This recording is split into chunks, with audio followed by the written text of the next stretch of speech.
К трибуне прошу вас, Садыр Нургажевич.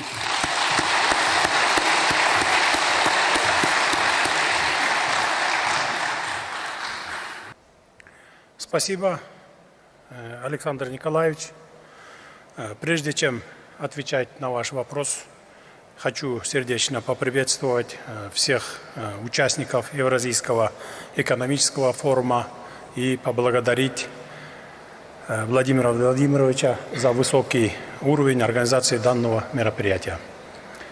Несмотря на то, что данный форум проходит только во второй раз, форум доказал свою востребованность и значимость для обсуждения важных и актуальных вопросов евразийской экономической интеграции.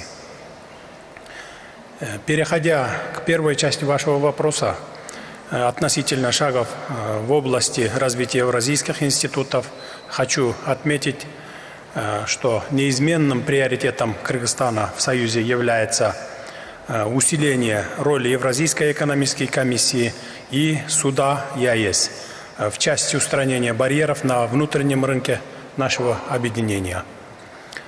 Эти институты должны стать действенными наднациональными органами, способными оперативно решать спорные ситуации в передвижении товаров. Для этого они должны иметь полномочия по проведению расследований о нарушении государствами-членами права ЕАЭС с установлением четких сроков для устранения таких нарушений, а также возможностью подачи исков в суд ЕАЭС о неисполнении государствами-членами решений в рамках Союза. Отмеченные вами институты, такие как Евразийское рейтинговое агентство и торговые дома, а также реальные потребности не только евразийских экспортеров и производителей, с учетом складывающейся ситуации, в том числе различных ограничений, набирают особую актуальность также и для финансовых и государственных институтов. Евразийский экономический союз становится самостоятельным и самодостаточным полюсом экономического развития, и он может самостоятельно обеспечивать потребности участников внешнеэкономической деятельности. Создание Евразийского рейтингового агентства наряду с устранением ограничений, с которыми сталкиваются субъекты предпринимательства, позволило бы повысить уровень финансовой независимости стран Евразийского региона и активизировать инвестиционную деятельность. Я уверен, что защита интересов бизнеса и их поддержка со стороны государства является приоритетной задачей во всех странах ЕАЭС. В этом плане, полагаю, необходимым проработать вопрос целесообразности учреждения института бизнес-омбудсмена в Союзе. Создание такого института, по моему мнению, способствует усилению потенциала бизнеса, учета мнения и защите прав субъектов предпринимательства. В конечном итоге такой институт поможет нам минимизировать барьеры на внутреннем рынке Союза и сформировать механизм досудебного решения возникающих вопросов. Касательно второго вопроса. По поддержке бизнеса и общества подчеркиваю, что основными целями Евразийского экономического союза являются создание условий для стабильного развития экономик государств-членов в интересах повышения жизненного уровня их населения, а также всесторонняя модернизация, кооперация и повышение конкурентоспособности национальных экономик. В нашем объединении человек находится в фокусе нашего внимания, то есть каждый человек, каждый гражданин должен чувствовать себя на территории любого государства-члена, как у себя дома. А для этого надо обеспечить свободу их передвижения, обеспечить равные права на трудоустройство, на получение образования, повышение квалификации, здравоохранения и спорт.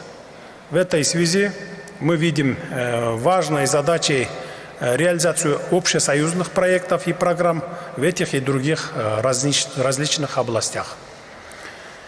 В части поддержки бизнеса мы все на национальном уровне применяем различные виды и механизмы поддержки.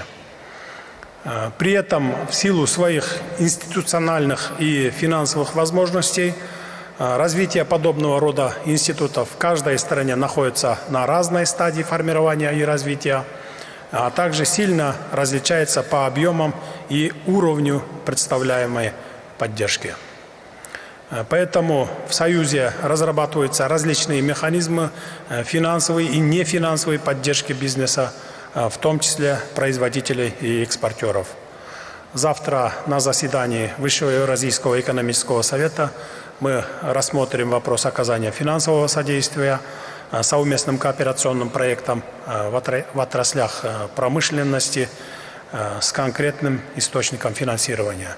Это позволит увеличить объем совместного производства, стимулировать рост инвестиций и создать дополнительные рабочие места.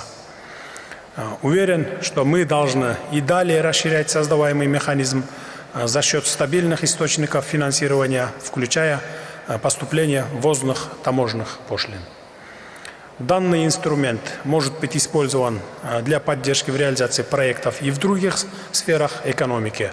К примеру, в развитии транспортной и логистической инфраструктуры, внедрении новых технологий и инноваций, а также в сфере энергетики. Еще один важный аспект – это объединение систем стратегического планирования государств-членов с тем, чтобы разрабатывались нужные и необходимые программы и проекты.